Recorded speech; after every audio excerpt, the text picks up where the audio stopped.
पंडित जी जब कहते हैं कि मामी अभीरा को चुनरी ओढ़ाए, तब यहाँ पे काजल कहती है कि छोटी मामी अगर ओढ़ा दे तो चलेगा। तब यहाँ पे तुरंत विद्या कहती है मैं हूँ ना, मैं करूँगी करके। क्यों महान बनने की कोशिश करती है जब उसे बनना ही नहीं है महान। यहाँ पे अभीरा उसे देखती है। विद्या अभीरा को चुनरी ओढ़ाती है, लेकिन उसे वही बात याद आती है जो अभीरा ने कोर्ट में कही थी और उसकी वजह से विद्या को सज़ा हुई।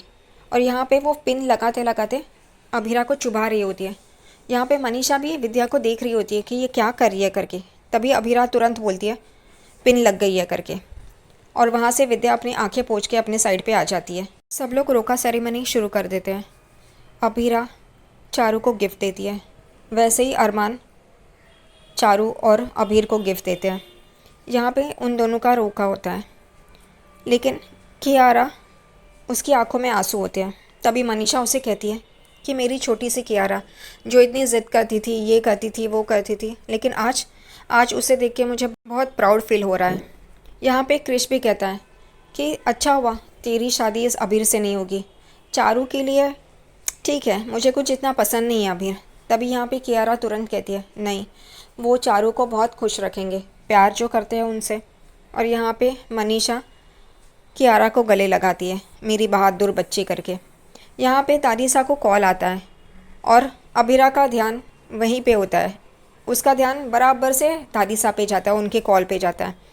दादीसा कॉल उठाने के लिए दूसरी तरफ जाती है, तभी अभीरा उनके पीछे पीछे चली जाती है और दादीसा को ये पता चल जाता है। दादीसा उसे देखती है और अभीरा उनके पास ही आ रही होती है। तभी दादीसा कहती है तुम मेरा पीछा करना छोड़ दोगी। अभीरा एकदम से चौंक जाती है।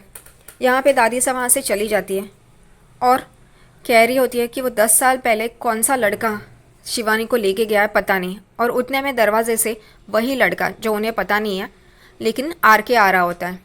और आर के मोबाइल में देख ही रहा होता है कि अभीरा उसे देख लेती है और अभीरा उसे खींच के बाहर लेके आती है और उससे पूछती है तुम यहाँ पे क्या कर रहे हो, क्यों आए हो यहाँ पे।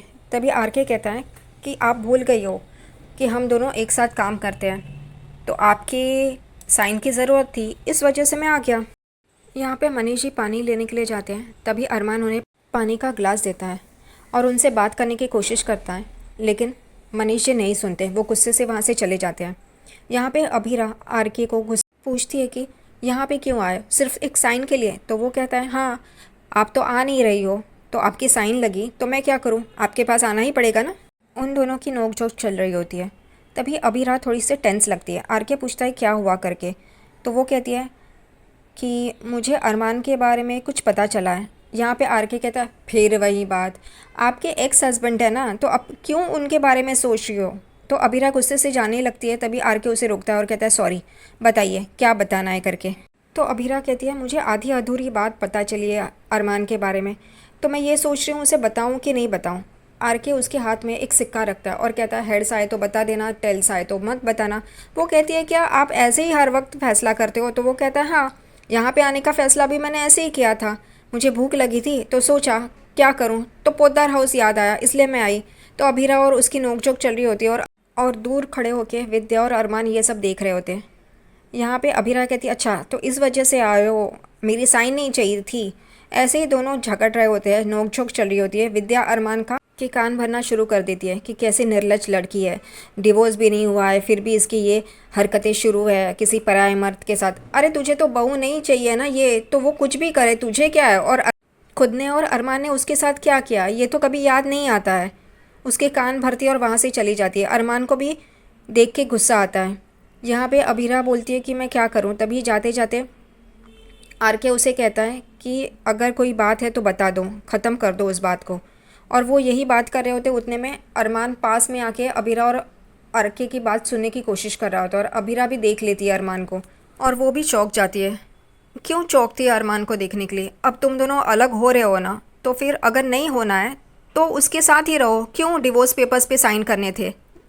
यहाँ पे अभीरा अरमान को बताने के लिए उसके रूम में आती है, तभी देखती है कि उसके सारे फ़ोटोज़, कपड़े, सब कुछ वहाँ से गायब है। वो ये सोचती है कि अरमान को आगे मूव ऑन करना, इस वजह से उसने उसकी सारी यादें मिटा दी है।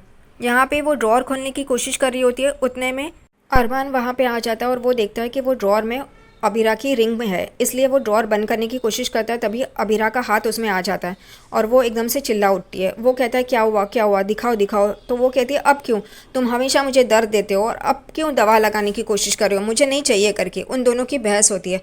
तभी अबीरा कहती है इस वजह से तो तुमने मेरी सारी यादें, मेरे कपड़े, सब कुछ यहाँ से मिटा दिया है, मूव ऑन कर रहे हो। तो वो कहता है तुम भी तो मूव ऑन कर रही हो ना, तो मुझे क्यों बोल रही हो करके, और वो गुस्से से वहाँ से चला जाता है। यहाँ पे अगले दिन अरमान और माधव अरमान की असली माँ का श्राद्ध कर रहे होते हैं। तभी पंडित जी कहते हैं उनका फ़ोटो लाइए, उस पर हार चढ़ाना है। लेकिन यहाँ पे माधव कहते हैं उनकी फ़ोटो मेरे पास है लेकिन वो इतनी सही नहीं है, उनका चेहरा ठीक ठीक तरह से नहीं दिखता है करके। तभी अरमान कहता है कोई बात नहीं, फ़ोटो की बिनाई कर लेंगे। यहाँ पे पंडित जी विधि शुरू करते हैं। वहाँ पे दादी सा आती है तो अरमान और माधव उनको बैठने के लिए कहते हैं इस पूजा में, और दादी सा यहाँ पे बैठ जाती है। उसे पता है कि शिवानी ज़िंदा है लेकिन वो श्राद्ध में फिर भी बैठती है।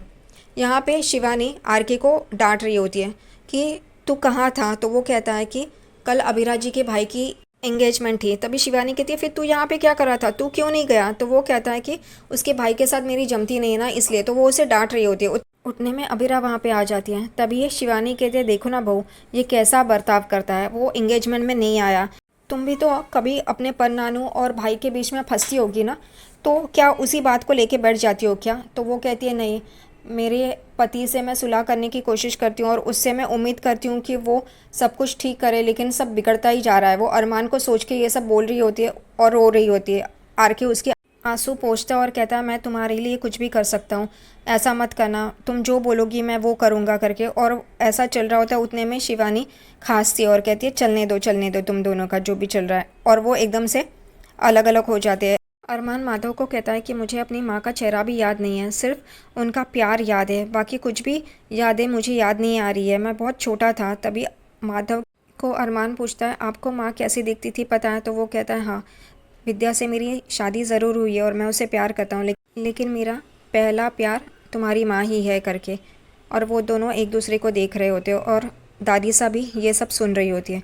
शिवानी आरके को कहती है तुम बहू के भाई के फंक्शन में जाओगे करके, बताओ जाओगे ना। तभी वो झूठ बोलता है कि फ़ोन आया है करके, वो बाहर निकल जाता है। यहाँ पे शिवानी कह रही होती है अभिरा को कि तुम्हारे रिश्ते में अपने परिवार वालों को आने मत देना, जैसे मैंने आने दिया था।